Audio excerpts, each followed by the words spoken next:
Hi students, welcome back to physics video session. In today's session, we are going to solve some NCERT or textbook exercises. Before going to solve the numericals, we should be able to understand the concept behind the each problems given to you. Just you should read one or two times the problems and analyze the questions. So what are the things given to you and what are the things to be calculated. So we should be able to know all formula and we have to apply the concept for the given problem, and we should be able to derive the new formulas from the known one. So then only we can able to solve the given problem. So whatever problem, so which type of difficulty level can be given to you, you can easily solve it. Now let's move to problems. So the first question, that is book back questions in the chapter 3 current electricity.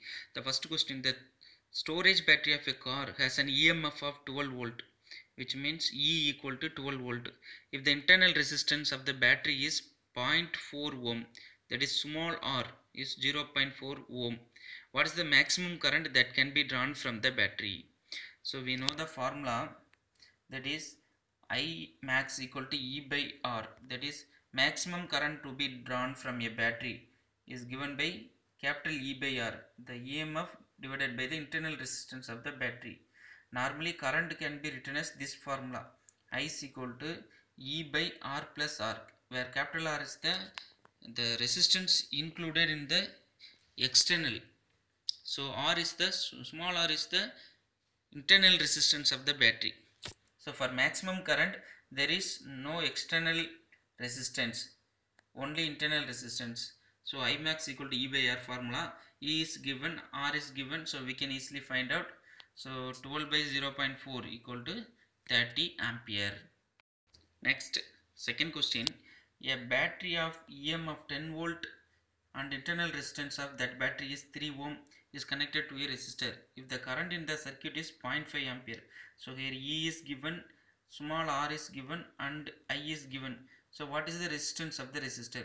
If external current only, external resistance if connected to the battery, then the current can be calculated. So what is here? Terminal voltage also asked. So formula for the current passing through the circuit is I is equal to E by R plus R, where E is the EMF of the battery. So the current can be drawn from the battery. So EMF is E and capital R is the resistance included externally, and the small r is the resistance of the internal resistance of the battery. So all things are given here. So I is given, E is given, small r is given. We have to calculate capital R, that is resistance included, that is resistance of the resistor in the circuit. So substituting all these values, we can know the R equal to 17 ohm. By using the calculation we can obtain this. And the next one is, what is the terminal voltage of the battery? We know the terminal voltage and EMF. There is a little bit difference between the EMF of the battery and the terminal voltage. If the circuit is open, so what is the potential difference between the two terminals of the battery is called a terminal, EMF of the battery. If closed circuit, if battery is connected with a external resistor and the circuit is closed, then the potential difference between the two terminals of the battery will be varied, little bit slightly decreased. So that potential difference is called terminal voltage. So terminal voltage V equal to always less than the EMF of the battery. So V equal to E minus IR, where IR is the potential drop through the battery. So it is taken as, normally we know the potential drop, potential difference V is equal to IR. So here potential drop of the battery equal to current passing through the battery I into internal resistance of the battery R. So the terminal voltage can be written as capital V equal to E minus IR. So E is given and I is we can calculate it, and the small r is given. So terminal voltage can be calculated by using the formula V equal to E minus IR. So this is the suitable formula. Here two formulas are given. Directly we can calculate from the Ohm's law V equal to IR. Otherwise we use the formula. Second formula is better thing. V equal to E minus IR. So we can calculate terminal voltage will be 8.5 volt. Third question. A. 3 resistors 1 ohm, 2 ohm, 3 ohm are combined in series. So 3 R1, R2, R3 is combined in series. What is the total resistance? We know simply for resistances in series connection, the effective resistance will be the sum of all three. So simply adding 1 plus 2 plus 3 gives 6 ohm. So is the effective resistance in the series combination. So that is the answer for A. And next B. If the combination is connected to a battery of 12 volt and a negligible internal resistance, which means small r equal to negligible, so 0, we can neglect it. Obtain the potential drop across the each resistors. So we should analyze the question. So 3 resistors are connected. So like this is 1 and this is 2 and this is 3. So each resistance are 1 ohm, 2 ohm. So 2 ohm, this is 3 ohm. So according to that we can calculate the potential drop. For that we have to calculate the current passing through the entire circuit. So total resistance is 6 ohm. So voltage EMF given is 12 volt. So the current passing through the network equal to V by R. So 12 by 6 equal to 2 ampere current is passing through the entire circuit. And this same current will be passing through the each resistors. So the potential drop can be calculated. V is equal to IR. So through each resistors the same formula can be applied. So the potential drop through 1 ohm equal to current is 2 ampere, I into 1 ohm, so 2 volt. The similar way across the 2 ohm resistor the potential drop V equal to I 2 ampere into 2 ohm equal to 4 volt. So potential difference across 3 ohm resistance is equal to 3 into 2 ampere current, 6 volt. So in this way, by applying the simply Ohm's law, we can calculate the potential drop. While the resistors are connected in series, the current will be same across all resistors, but potential difference between the each resistor will be vary. So this is the series combination. Fourth question, the similar to third, 3 resistors 2 ohm, 4 ohm, 5 ohm combined in parallel. What is the total resistance? We know the formula for parallel combination. The effective resistance that is Rp is taken like 1 by Rp equal to 1 by R1 plus 1 by R2 plus 1 by R3. So the R1, R2, R3 are given. So we can calculate the Rp value. So that is 20 by 19 ohm. So this is the effective resistance or total resistance of the combination of 3 resistors connected in parallel. So next question B is, if the combination is connected to the battery 20 volt, that is V equal to 20 volt and a negligible internal resistance. So we cannot consider the internal resistance of the battery and determine the current through the each resistors. The previous questions voltage drop is asked. Here the connections in parallel combinations. So the current will vary only. The potential drop across each resistors will be same. Current only will vary. So and also we have to calculate the total current drawn in the circuit. So already we calculated the effective resistance of the circuit. So the voltage across each resistor is can be, that is 20 volt. The common battery voltage 20 volt will be same across each resistors. So V is known and Rp is known and individual resistors are known. So current equal to the same formula of Ohm's law. V is equal to IR, so I is equal to V by R. V is here 20 volt. So across each resistors apply the each resistance values. So for first one is R1 equal to 2 ohm. So 20 by 2 10 ampere. Second one is the 4 ohm. So 20 by 4 5 ampere. And the third one is the 5 ohm resistance. So 20 by 5 4 ampere. So these are the individual currents passing through individual resistors. So for total current passing through the network is equal to I equal to adding the I1 plus I2 plus I3. So simply adding these 3, 10 plus 5 plus 4, 19 ampere. So this is the current passing through. So in order to find out these values, we can just draw the circuits of resistors in series and parallel combinations. So after that we can easily understand the problems. Fifth one, at room temperature, that is 27 degrees Celsius, the resistance of heating element is 100 ohm. Here 27 degrees Celsius is taken as the initial temperature, that is taken as the T1, and at T1 temperature the resistance will be 100. This is taken as R1. So at T1 temperature resistance is R1. What is the temperature of the element if the resistance is found to be 117 ohm? So here R2 is given, the resistance of second stage is given.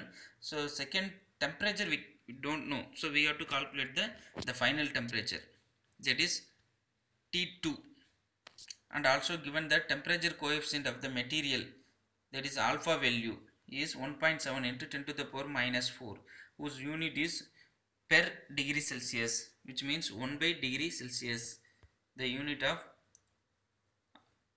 alpha. So the given things are R1 is given, the corresponding T1 is given, and R2 is given, but corresponding T2 is not given, that is to be calculated, and alpha is given. The general formula for all the questions, the temperature dependence of the resistance and resistivity, we know the concept. So for that the formula will be same, that is we know that R2 equal to R1 into within the square bracket 1 plus alpha of T2 minus T1. So here R2 is the final resistance, R1 is the initial resistance, and T1 is the initial temperature, T2 is the final temperature. So we can substitute the given values and we can deduce the unknown value, that is T2. So easily directly we can calculate the values. Sixth question, a negligibly small current is passed through a wire of length 15 meter. So L is given and uniform cross section area is given 6 into 10 to the power minus 7 meter squared, and its resistance is measured to be 5 ohm. R is given. Simply asked is what is the resistivity of the material, that is rho is asked. We know the simple formula, rho is equal to L by RA by L. So in this case, if rho is given and R to be calculated, means R equal to rho L by A. So this is the formula. So we can deduce the formula as what is to be asked. So substituting the given values and we can calculate the unknown value, that is asked value. So it's a simple formula and a simple problem. In the seventh question, a silver wire has a resistance of 2.1 ohm at 27.5 degrees Celsius. So that is R1 and T1 is taken as 22.1 ohm and 27.5 degrees Celsius, and a resistance of 2.7 ohm at 100 degrees Celsius. So this is R2 and T2. So determine the temperature coefficient. The same formula in the 3.5. So that is R2 equal to R1 into 1 plus alpha of T2 minus T1. So here we have to calculate alpha, other things are given. So that we have to deduce the formula, that is alpha is equal to R2 minus R1 by R1 into T2 minus T1. So substituting the values, so we can easily find out the temperature coefficient of the resistivity, that is alpha. Question number 8. A heating element using nichrome connected to a 230 volt supply. So nichrome is a resistor having the potential difference 230 volt, that is V, draws a initial current, I is given. So the resistance is indirectly given, that is V is given and I is given. So we can calculate the resistance of the nichrome R. So 230 by 3.2, so which will give R is equal to this value 71.87 ohm. So at the temperature which settles after the few seconds to a steady value of 2.8 ampere. So the current is passed through some time and final temperature will be 2.8. What is the steady temperature of the heating element? if the room temperature is 27 degrees Celsius. So understand, just analyze the questions. So initially at room temperature 27 degrees Celsius. So T1 is taken as 27 degrees Celsius. At this condition, the 230 volt power supply is applying and the current drawn is 3.2 ampere. So the resistance can be calculated for the nichrome. So that is 71.87. So question is, what is the steady state temperature? Steady temperature of the heating element if the room temperature is 27 degrees Celsius. So T2, that is steady temperature, T2 is asked. So R1 is given, T1 is given, so R2 also we can calculate because V is same potential supply and the steady value temperature current is given 2.8. So by dividing by 230 divided by 2.8 we can obtain the second resistance. So after some time, steady state, the resistance of the nichrome will be reached 82.14. So R1, R2 can be calculated. T1 is already given, that is room temperature, and T2 we should calculate. So the same formula, alpha also given. So same formula, R2 equal to R1 into 1 plus alpha into T2 minus T1. So from this formula we can deduce for T2. So the same formula, so the quantity to be calculated may be vary, either T1 or either T2 or R1, R2 alpha. So we can calculate by using the formula T2 already we have derived. So after that we will just simply applying the all known values. So we can calculate the, so R2, R1 alpha value and T1 values are substituted. Finally we obtain the T2 value, 867.35 degrees Celsius. So students, just you put the values and just you have to calculate by yourself to obtain the final value. So that is the very important practice. Just you copy the formula and you have to calculate the final answer. Question number 9. Determine the current in each branch of the network shown in the figure. So it's a complex circuit is given. So we have to calculate the current in each branch of the circuit. So this is the given circuit. So we have to calculate the current. For that, just we put the value, that is we mark the position of the each points. So this is A, B, C, D, and this is F. Why we can't put the E means the EM will be same E, so that's why we avoid E letter and directly skip to F and G. So you put the letters to the each point and current passing through each branch can be taken as, the total current passing through the circuit is taken as I, capital I, and at the point it's divided into I1, so who's passing through 10 ohm resistance, and I2 is passing through 5 ohm. So similar way, so the I3 is passing through the resistance 5 ohm. So after that, from B to C the current is taken as, so applying the Kirchhoff first law at the point B, so the current passing through B to C is taken as I1 minus I3. The similar way, from D to C the current is taken as I2 plus I3.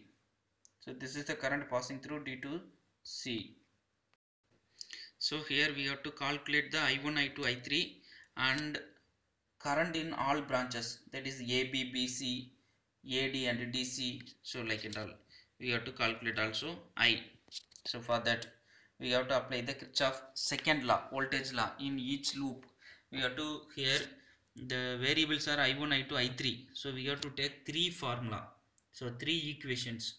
Then only we can solve the three equations. So we can find out the I1, I2, I3. So for that we have to choose three loops. First loop is A, B, D, A. Second loop is B, C, D, B. And finally we can take A, B, C, F, G and A. So likewise we can take it. So just to move to loop ABDA. So for that, here to moving from A to B, so we got according to Kirchhoff's second law, voltage law, the algebraic sum of the all potential differences, that is potential drops, is equal to 0. So while moving from A to B, the potential drop through 10 ohm resistance is taken as V is equal to IR. We know the formula. So the potential drop across the resistance 10 ohm is taken as I1 into 10. So 10 I1, and also the sign will be negative because we are moving from the direction of current. So the potential drop is there. If moving against the current, so potential rise is there. So here the potential difference across the 10 ohm resistance taken as minus 10 I1, and from moving from B to D, so it's also same along the direction of current. So also the potential drop across 5 ohm is taken as 5 I3, and from moving D to A, so it is against the current, so it takes positive value, and the potential drop against the 5 ohm resistance will be plus 5 I2. So the equation will give minus 10 I1 plus minus 5 I3 plus 5 I2 equal to 0. There is no potential supply in this loop, so we can write minus 10 I1 minus 5 I3 plus 5 I2 equal to 0. By multiplying by minus, so we can obtain this equation. This is equation 1. Similar way, we can apply the Kirchhoff voltage law to the loop BCDB, that is BCDB, BCDB. So here moving from B to C, so potential drop across 5 ohm resistance equal to minus 5 into I1 minus I3, and from C to D plus 10 into I2 plus I3, from D to B also plus 5 into I3. So we can write like this. So multiplying by minus, so we can obtain this. The similar way, the third loop can be taken, that is here third loop is ADCFG, ADCFGA, that is ADCFGA. So moving from A to D, so minus 5 I2, moving from D to C, minus 10 into I2 plus I3, and here 10 volt potential difference is there. So this is minus 2 plus, so plus 10 volt, and also here the potential across 10 ohm is taken as minus 10 I equal to 0. So this is the loop 3. So we can write like this. We can simplify the equation. So we can form the equations 1, 2, 3 by solving these three equations. First you take equation 1 and 3. So subtract the equation 2, 3 from equation 1. We can obtain the equation having the I2 and I3 values. And also by solving first equation and second equation, we can also have the equation having I2 and I3 values. We can solve the both those equations. We can obtain the any one of the I2 or I3 by substituting the values in corresponding equations. We can obtain the I1, I2, I3, which is equal to I1 is given by 4 by 17 ampere, I2 is the 6 by 17 ampere, I3 is the 2 by 17 ampere. So students, you have to do the equations, solve the equations, then only we can obtain I1, I2, I3. So easily we can do it. We can solve the algebraic equations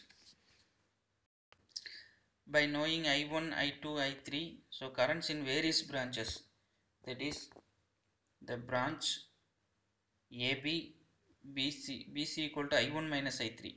If I1, I3 are known, so BC, current in BC, current in DC, current in AD, we can calculate.